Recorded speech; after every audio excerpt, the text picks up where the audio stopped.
The crazy noise from last night. My first initial thought was, once I settled myself, was I wonder if we're under attack. I have two brothers, and my father and my grandfather who have all been in the military, and my oldest brother and my father have both been in wars, and they talk about that, but I've never experienced it, so I could just only imagine that that sound is probably more intensified if if we were under attack.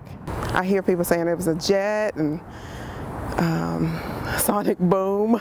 That was not a boom. It was a continuous fiery sounding noise that would come from a flying object. I initially thought it was a jet, but when I heard that it wasn't moving overhead, then I started to think it might have been something else.